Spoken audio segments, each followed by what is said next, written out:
Buenas noches, les damos la bienvenida al curso de beneficios penitenciarios, a los de modalidad presencial y también a los de modalidad virtual. Los temas que vamos a abarcar en este curso van a ser referidos a todos los beneficios penitenciarios, tanto los intramuro como los extramuro, como aquellos beneficios que quizás no son muy tratados, pero que es importante conocerlos en aras de tener una visión de conjunto del sistema penitenciario. Lo primero es determinar qué constituyen beneficios penitenciarios.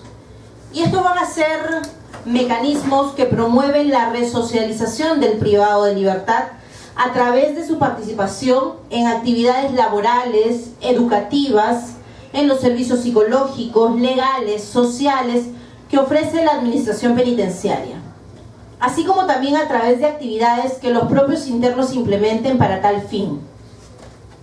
En esa medida, los beneficios penitenciarios son mecanismos jurídicos que van a permitir reducir la permanencia en prisión de un condenado a pena privativa de libertad efectiva, así como a mejorar sus condiciones de la detención en caso de internos que son procesados. Porque van a ver que hay beneficios que no solamente son o están dirigidos a internos sentenciados, sino también internos procesados. Entonces, en la medida que los beneficios penitenciarios se entiendan como tal y no como derecho, porque hay dos posturas en torno a los beneficios penitenciarios. La primera dice que el beneficio penitenciario viene a ser un derecho del penado, o un derecho del interno en todo caso. Sin embargo, esto no es cierto, porque no basta con cumplir los requisitos que la ley establece para que tengan un acceso a los beneficios penitenciarios, sino que se necesitan otros requisitos y en todo caso la racionalidad o la razonabilidad del propio juzgador o del director del establecimiento penal, dependiendo de qué beneficio penitenciario estamos hablando.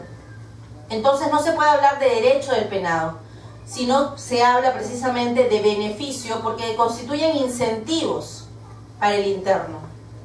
Constituyen incentivos que van a permitir que se resocialicen, van a permitir que tengan un mejor trato, un mejor desarrollo dentro de un establecimiento penal.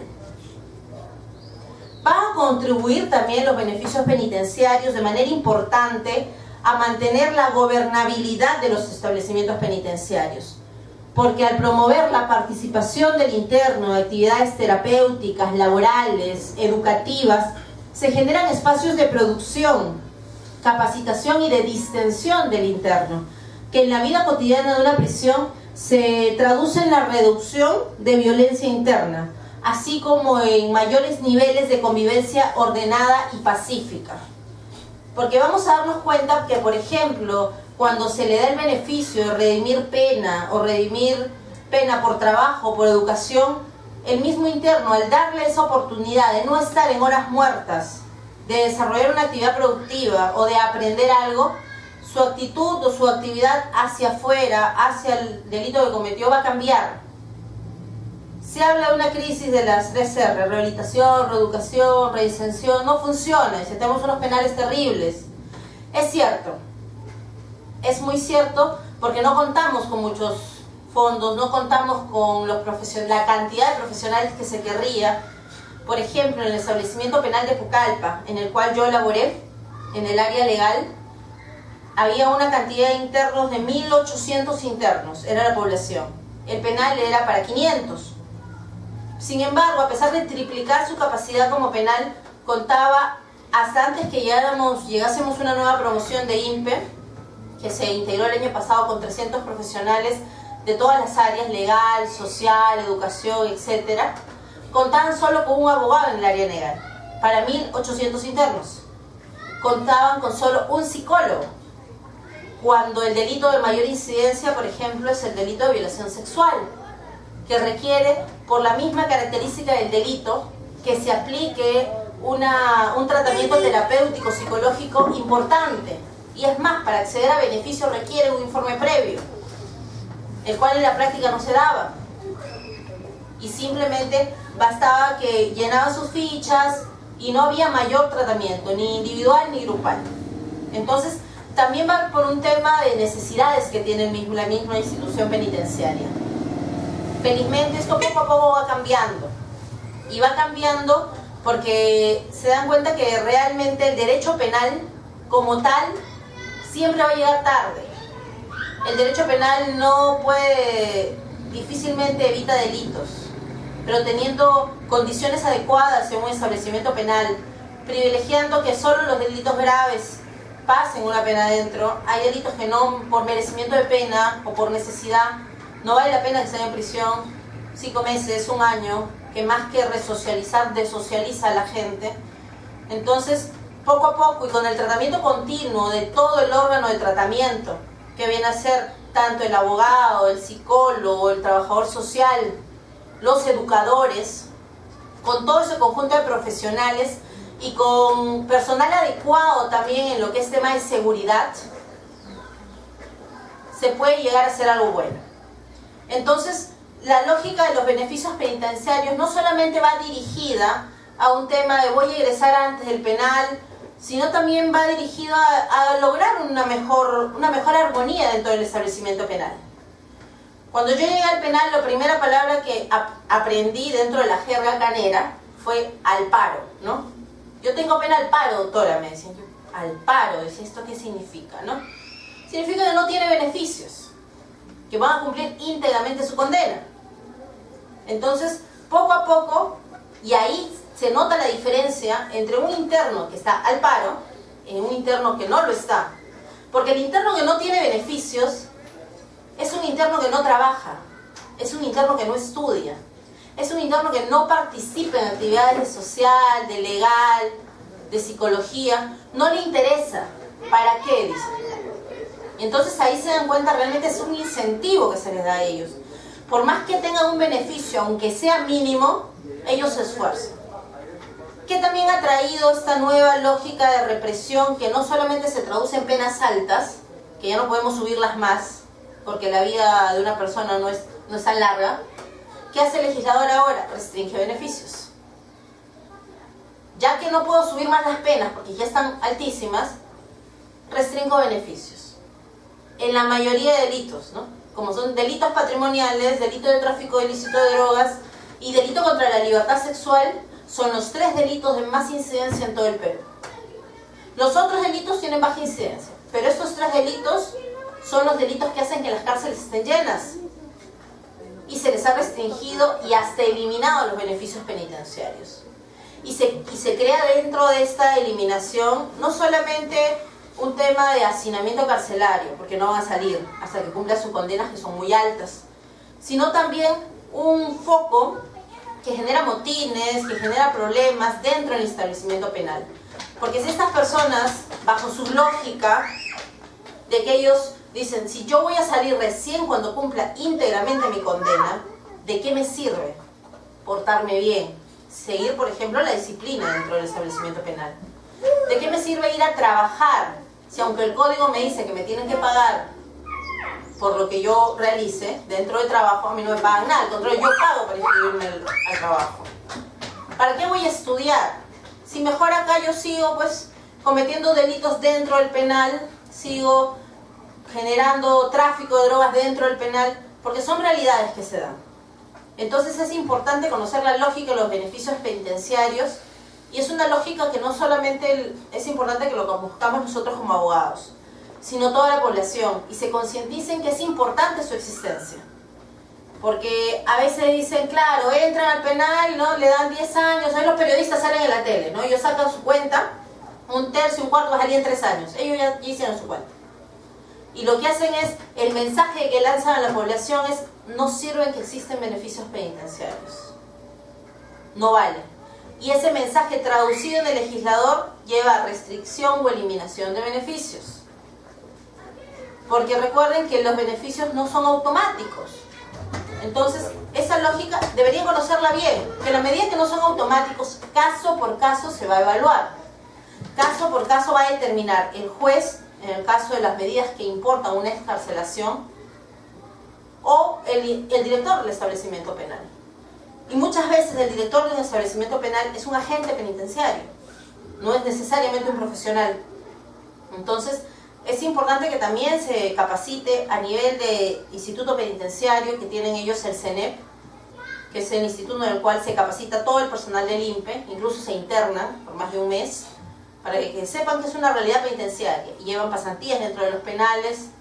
todo eso, a veces el INPE, y no lo digo porque haya sido de la institución, sino porque quizás desde fuera también lo veía así yo, ¿no? A veces el INPE es muy menospreciado. Dentro de todo el tema del aparato penal, incluso más que el Poder Judicial, la institución más corrupta el INPE, no es así. Dentro de las necesidades y las capacidades que tiene, se hace un buen trabajo. Se podría hacer mejor si tuviésemos o tuviesen ya ahora mejor, no solamente más presupuesto, sino que hay mucha gente, y la gente que sigue en el INPE y que está ahí, tiene muchas ganas de sacar eso adelante, de trabajar por los internos, ¿no? Y eso no debemos dejar de lado. Entonces, veíamos los beneficios penitenciarios y es importante clasificarlos. Porque cuando escuchamos beneficios, lo primero que se nos viene a la mente es semilibertad, liberación condicional. Y ahí quizás acabamos de contar. Pero no hay solo esos beneficios. Estos beneficios vamos a dividirlos en dos grupos. El primero son beneficios que mejoren condiciones de vida del interno. Y el segundo, beneficios que permiten libertad anticipada. En el primer grupo, aquellos que benefician condiciones de vida del interno, vamos a encontrar el permiso de salida, la visita íntima y el conjunto de recompensas que se conceden al interno, como por ejemplo, autorización para trabajar horas extras, desarrollar labores auxiliares, visitas especiales en días que no corresponden, entre otros beneficios. Se denominan a estos beneficios intramuros, porque con excepción del permiso de salida, se conceden en el interior penal y se gozan dentro del penal. Y la concesión de estos beneficios viene a ser una facultad de la autoridad penitenciaria, que en un establecimiento penal lo viene a ser el director del penal. Pero sin dejar de lado que en este caso el director es un ejecutor de una decisión que va a tomar un órgano técnico de tratamiento. Por más que se hable solo de autoridad penitenciaria y la máxima autoridad dentro de un penal es el director, existe detrás de él un órgano técnico de tratamiento, el OTT, como se conoce. Y este órgano técnico es colegiado, conformado por profesionales, que en cada uno de estos beneficios van a brindar su opinión jurídica, su opinión legal, su opinión social, su opinión en trabajo, incluso el administrador del penal.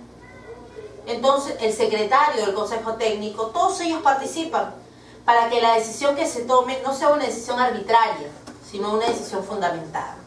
Y ya vamos a ver, cuando veamos cada uno de estos beneficios, cómo es el trámite que se sigue y quiénes van participando a lo largo de todo esto. Dentro de los beneficios que permiten una libertad anticipada, vamos a encontrar que estos posibilitan el cumplimiento de una parte de la condena en libertad y constituyen una expresión avanzada en la progresión del tratamiento penitenciario. No sé si ustedes han escuchado del sistema progresivo a nivel penitenciario.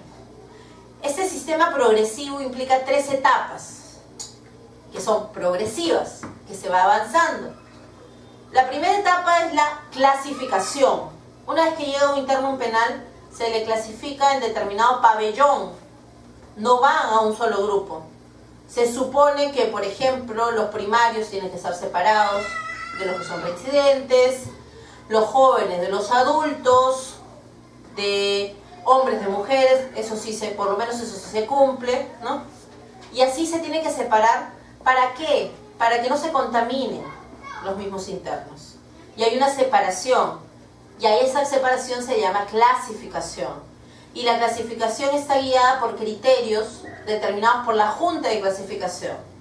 Dentro de un penal, la Junta de Clasificación está integrada por un abogado, un psicólogo y un trabajador social. Cada uno de ellos tiene una tabla para hacer una evaluación.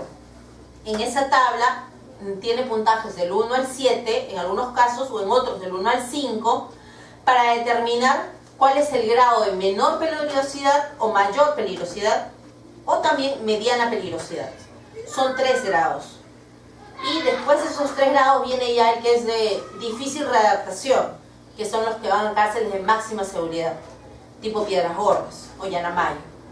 Entonces, esa clasificación la va a hacer atendiendo a diversos criterios, como son gravedad del delito, edad que tiene la gente, cuántos participaron en la comisión del delito, si es una modalidad agravada, atenuada, dolosa, culposa, etc. Eso en el tema legal. En el tema social, si viene de un núcleo, de una familia disfuncional, si tiene educación primaria, secundaria, mientras más educación tienes, es más grave el delito que tú cometes, a efectos de clasificación, por ejemplo. Y a nivel psicológico también, ¿qué reacción o qué actitud tienes frente al delito, ¿no? Arrepentimiento, no te importa. Ese tipo de evaluaciones que se hacen aproximadamente en 15 a media hora con cada interno, cada vez que llega a un establecimiento penal. Entonces, la primera etapa es clasificarlo. Después que lo clasifican, se le aplica un tratamiento. Y este tratamiento también va por el tema diferenciado. Tanto a nivel legal, que se le da un soporte, un apoyo, dentro de lo que se le puede apoyar, como sobre todo a nivel social y a nivel psicológico. A nivel social, para poder propender a que el interno se integre con su familia, a que el interno tenga un soporte afuera del establecimiento penal. Porque ya se ha visto a nivel de lo que es tratamiento con el trabajador social, que el interno que tiene soporte extramuros es un interno que progresa más a un interno que no tiene soporte. Entonces eso es importante. Y a nivel psicológico se le da el tratamiento adecuado con terapias individuales y terapias grupales, de acuerdo al delito que cometieron y de acuerdo a lo que han hecho o qué proyección tienen de vida. Todo eso se les va a trabajar. Una vez de que ellos ya han seguido un tratamiento, llegan a la tercera etapa, que es la etapa de prueba. Y ahí es donde vienen o entran a tallar los beneficios de libertad anticipada, que es la semilibertad y la liberación condicional, en la etapa o en el periodo de prueba, donde se le permite al interno darle la oportunidad de soltarlo y ver cómo todo lo que dentro del establecimiento penal ha aprendido puede desarrollarse externamente. Y por eso se llama prueba, porque se le ponen reglas de conducta, que si las incumple, va a volver al establecimiento penal. Entonces, estos beneficios que están clasificados dentro de aquellos de libertad anticipada también son conocidos como beneficios extramuro. Y dentro de esos beneficios también se incluye la redención, porque son aquellos que permiten también una liberación anticipada. Ahora ya pasamos a analizar los beneficios en la legislación penitenciaria. Y aquí les quiero hacer una pregunta. ¿Han traído su código? ¿O estamos en el common law acá? Sería importante mañana que continuamos, trajéramos el código, ¿sí? Para poder trabajar el código y para poder ver. A ver, me gustaría saber qué beneficios penitenciarios conocen ustedes, para despertarnos un poquito también. A ver a la señorita aquí, que veo que está con su pin de limpio. Un beneficio penitenciario. Condicional. Liberación condicional, ok. Un joven. Bueno, el que no ha mencionado, ¿no? Visita íntima. Visita íntima, perfecto. A ver. Un beneficio penitenciario que conozca. ¿Alguno que no haya mencionado? ¿Ha mencionado liberación condicional? Visita íntima. Semilibertad, vamos, 3. ¿Alguno más? Permiso de salida, ¿no? Permiso de salida. ¿Ahí acabamos? Los extramuros, los intramuros. Cualquiera. Hemos dicho permiso de salida, semilibertad, liberación condicional, visita íntima. ¿Algún otro beneficio? La redención, exacto. La pena o el trabajo. Y el último, que es un beneficio genérico, otros beneficios, ¿sí? Vamos a ver qué son. Es como un número apertus que te da, que tiene que ver más que nada con beneficio intramuro. Les hablaba hace un rato de recompensas que recibían. Recompensas, visitas en horarios que no son establecidos, ¿no? Trabajar horas extras. Esos son otros beneficios que no forman parte de los que ya hemos mencionado, pero que también se encuentran regulados para el interno. ¿Estamos bien? Entonces, ¿qué criterio, y eso es importante tenerlo en cuenta antes de empezar a analizar, es cómo aplicamos la ley en el tiempo? en materia penitenciaria. Todos tenemos claro que en materia penal, cuando hablamos por ejemplo de un delito, principio de legalidad, se aplica la ley vigente al momento de comisión del delito. ¿Es cierto?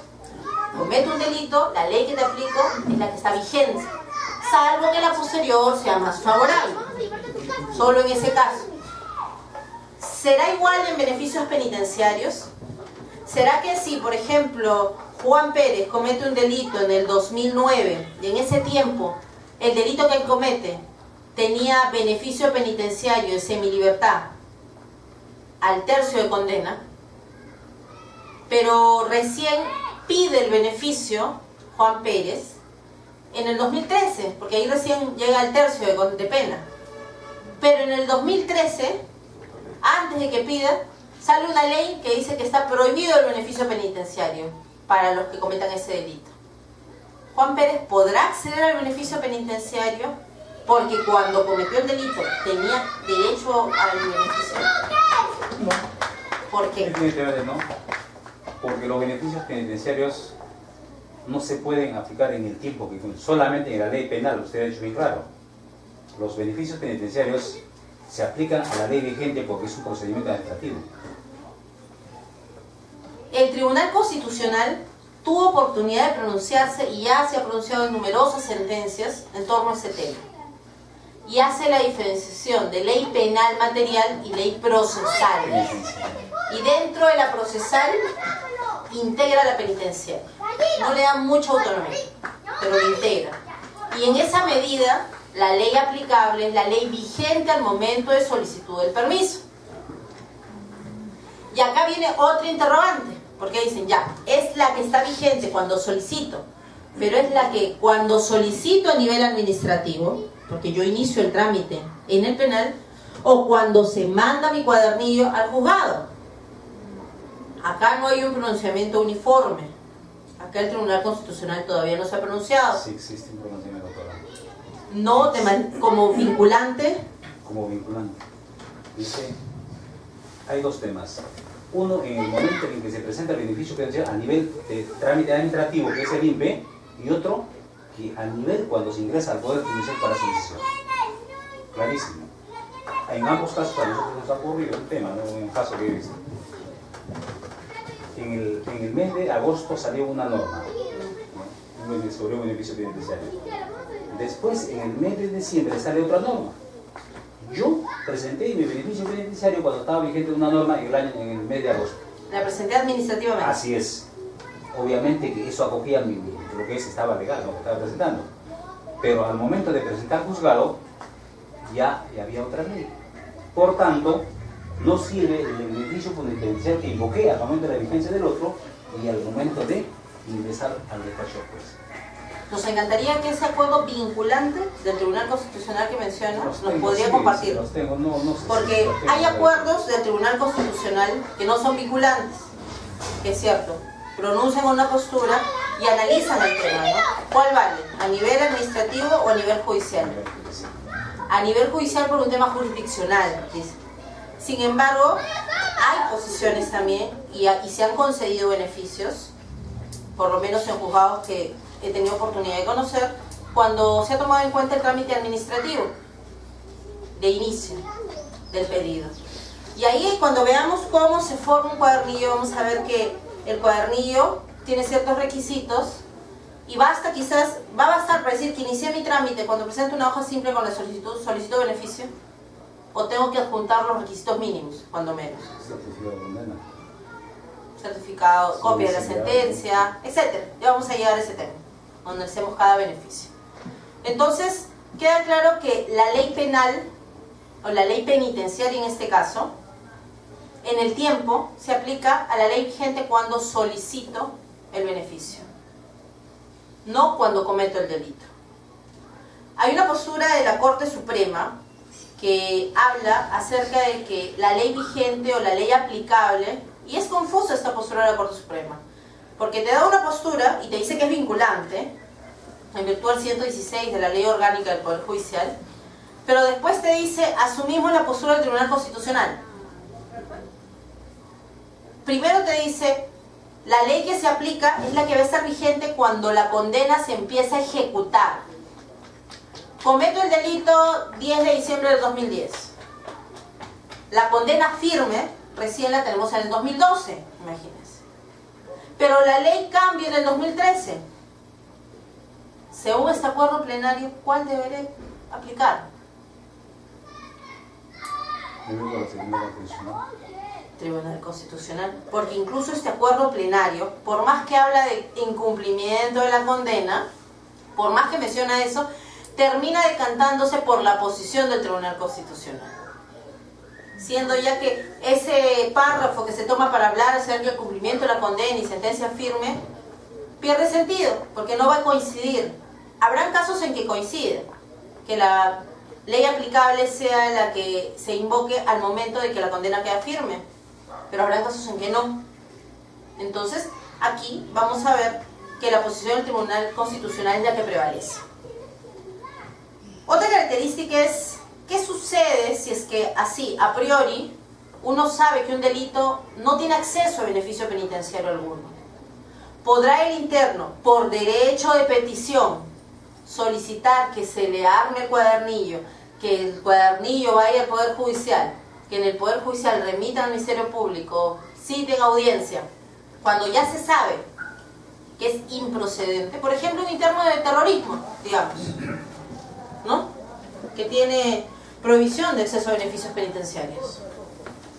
¿Es posible eso? ¿Qué piensan ustedes? Bueno, el derecho de petición según el código, según la Constitución Política está permitido, ¿no? Pero en casos determinados.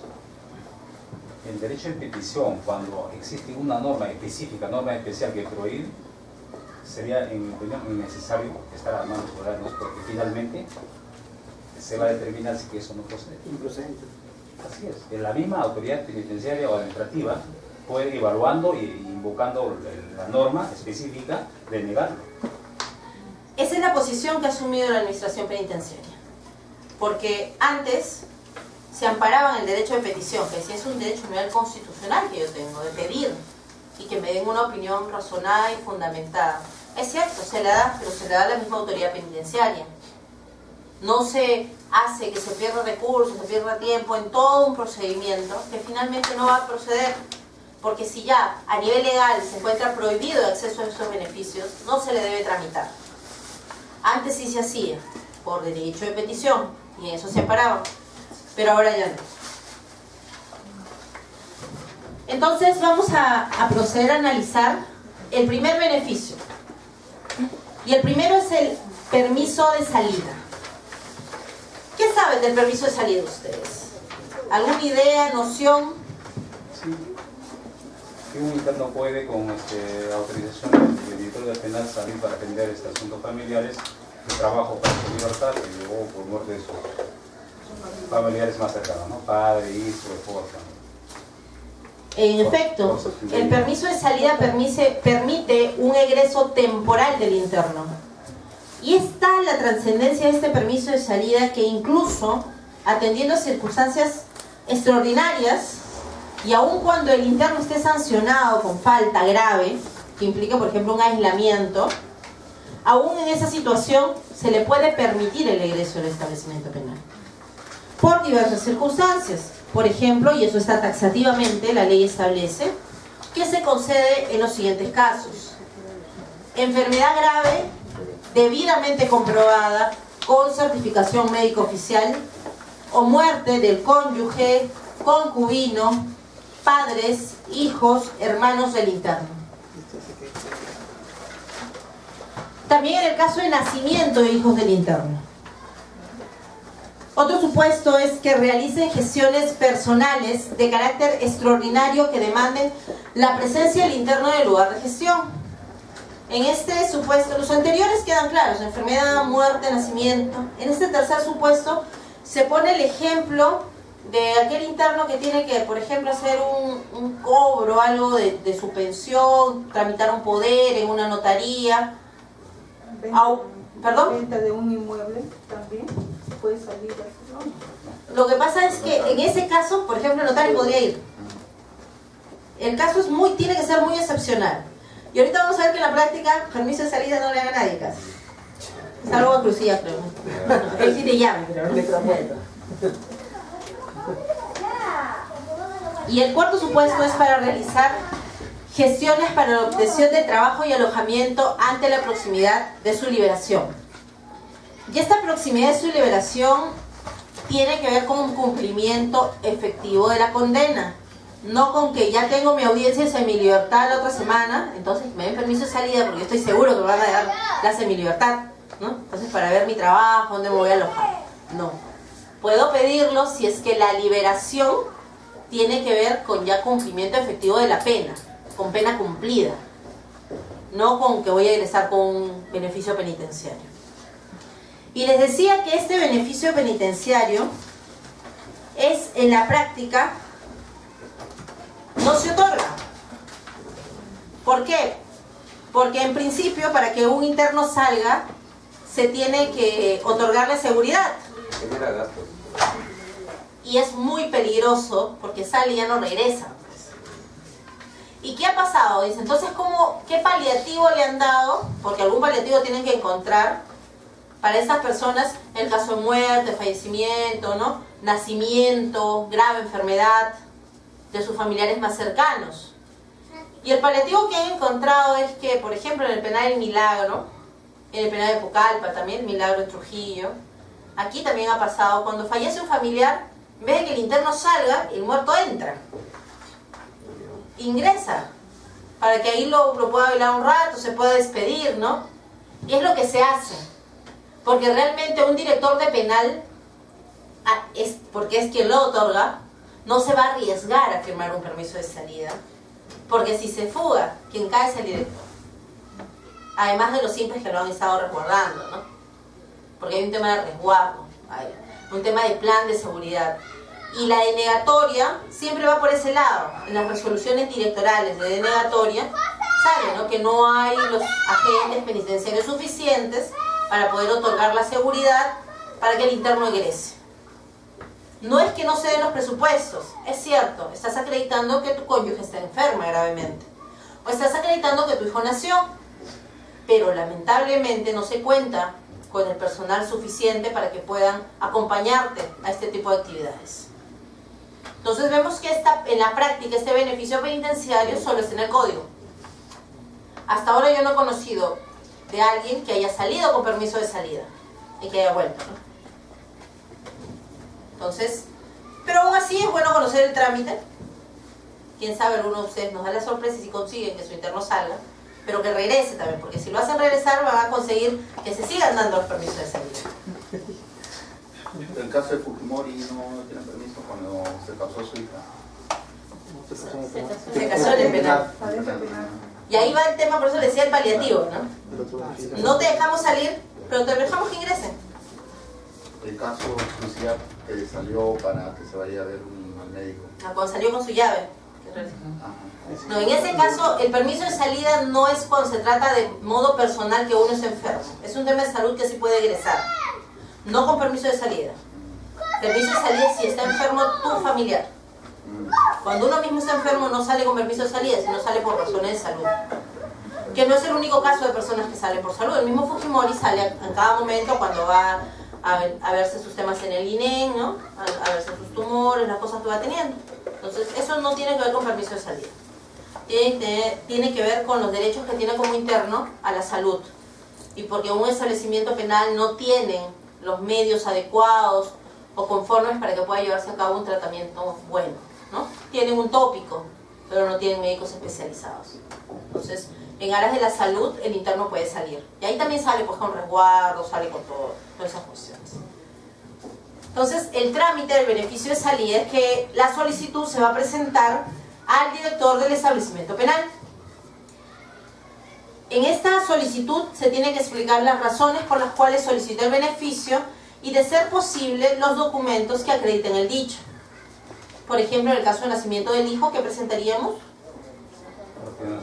Partida de nacimiento. En el caso de fallecimiento de un familiar, acta de defunción. Un poco más difícil son los otros supuestos, ¿no? El tema de la liberación, el tema de gestiones de carácter personal, pero igual se puede sustentar. Difícil que lo consigan, pero igual se puede sustentar.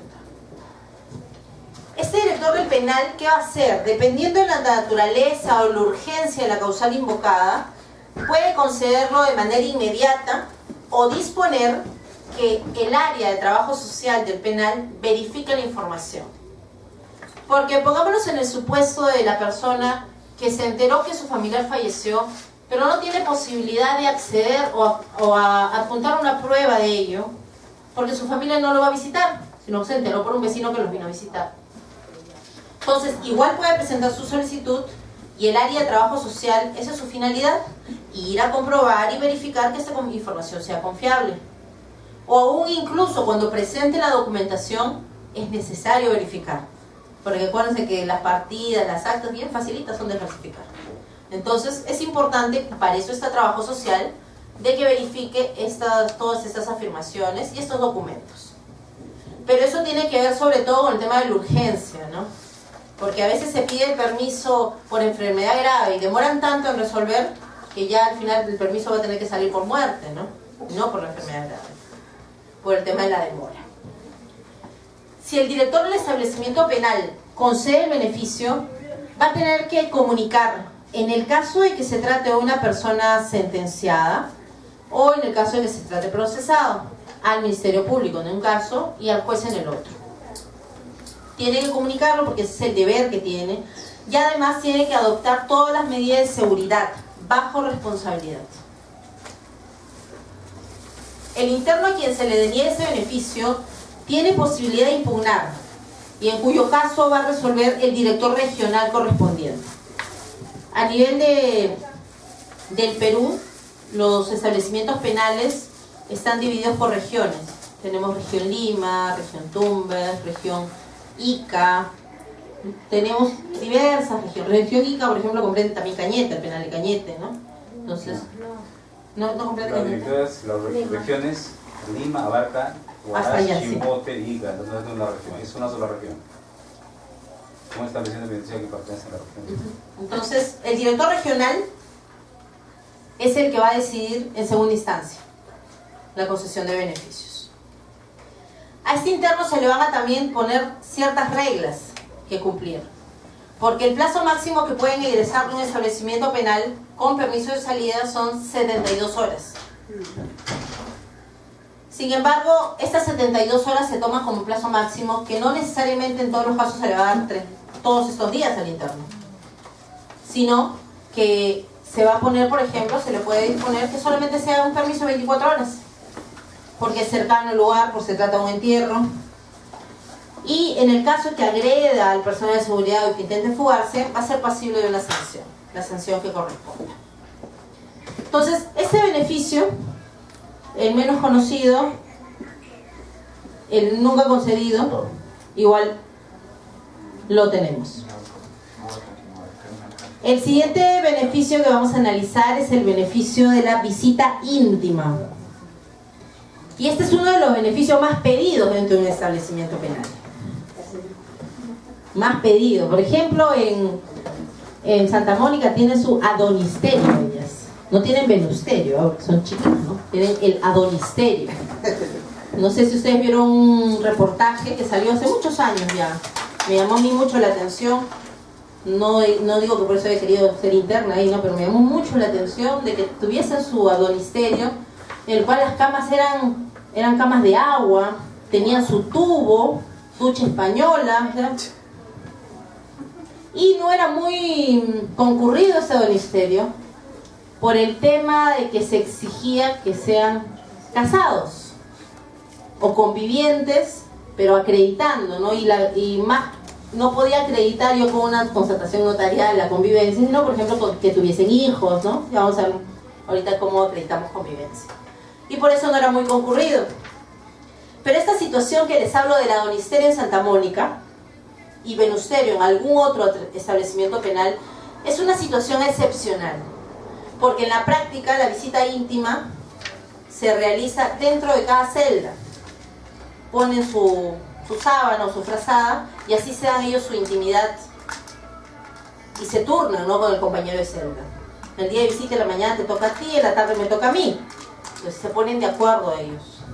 Sin embargo, en establecimientos penales en los cuales sí hay las condiciones y hay un lugar adecuado para que se lleve a cabo esa visita íntima, sí se sigue todo el procedimiento. Y este beneficio está dirigido a todas las personas privadas de libertad. A diferencia de los demás beneficios, que vamos a ver que hay restricciones e incluso eliminación de beneficios, el beneficio de visita íntima está dirigido a toda la población penitenciaria. Ya el Tribunal Constitucional se ha pronunciado para señalar por qué el beneficio de visita íntima debe ser dirigido a todo interno. Y el primer argumento es que es una forma de protección de la familia, dice, ¿no?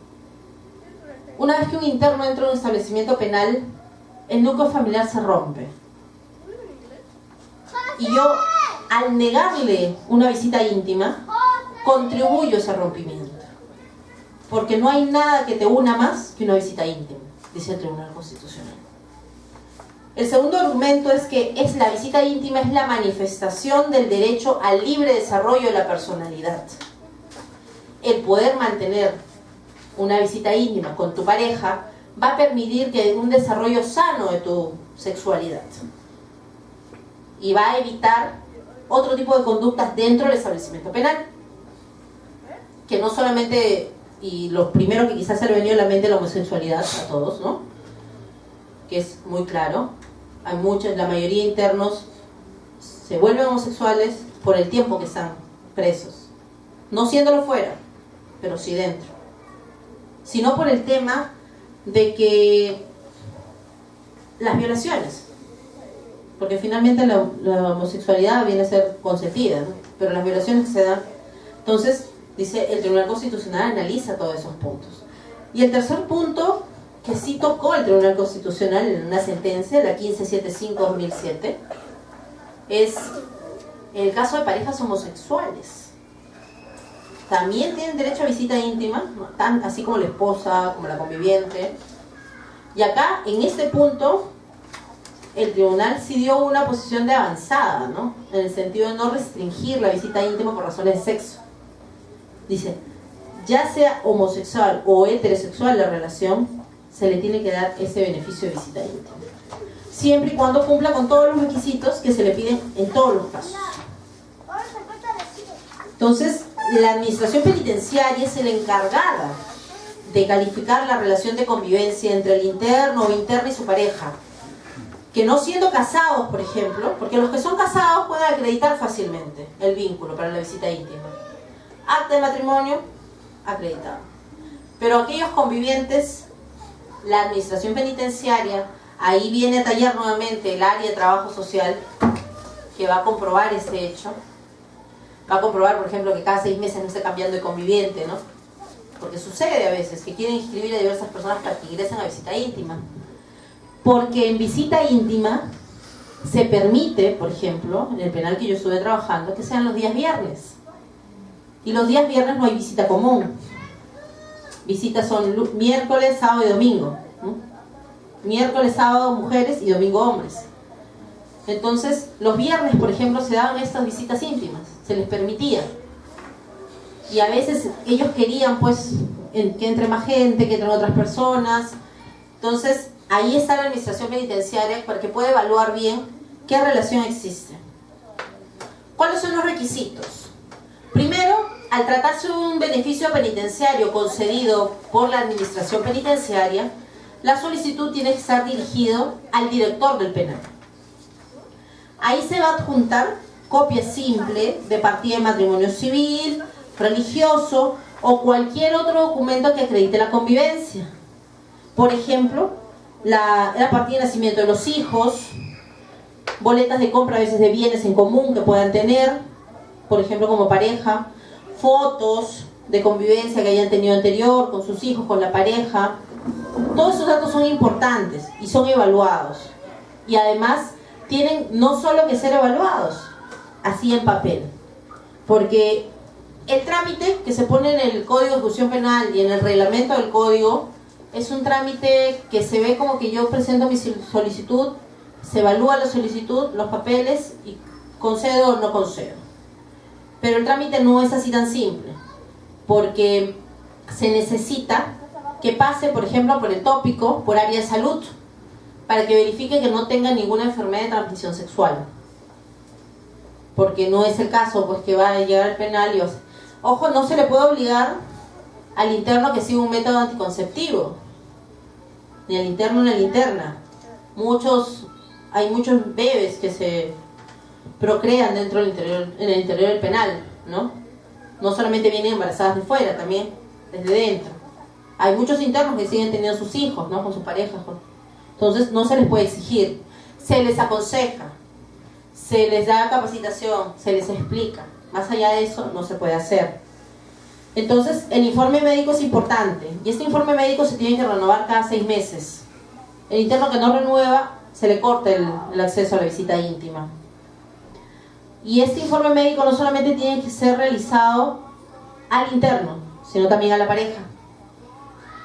Y cuando se trata de una relación de convivencia, el área de trabajo social cita a la pareja también y le hace una entrevista para poder verificar que no solamente haya documentos, sino también que exista la voluntad de contar con ese beneficio. Una vez que recibe la solicitud, el director del penal va a dirigirlo al órgano técnico de tratamiento. Hace un rato les hablaba del OTT. Y el órgano técnico, dividido en área legal, social, psicólogo, va a realizar cada uno su informe. Este informe que va realizando se va adjuntando con todos los demás documentos para que en un plazo mayor de 10 días emita su opinión como órgano colegiado del órgano técnico.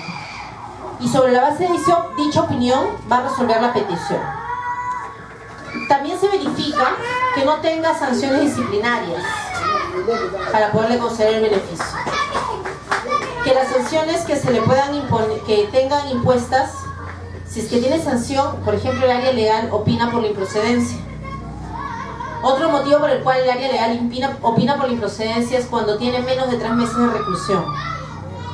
Porque si no tiene siquiera 3 meses, no se ha podido evaluar su conducta dentro del establecimiento penal. Es un límite un poco arbitrario porque no está en la ley, pero a nivel de práctica es lo que se hace. Cuando recién ingresan y dice, quiero tener visita íntima, no, espera 3 meses, ¿no? 3 meses. 3 meses, pórtate bien y de acuerdo a eso va a salir favorable. Por lo menos de legal. Ya social, psicológico es otra cosa, ¿no?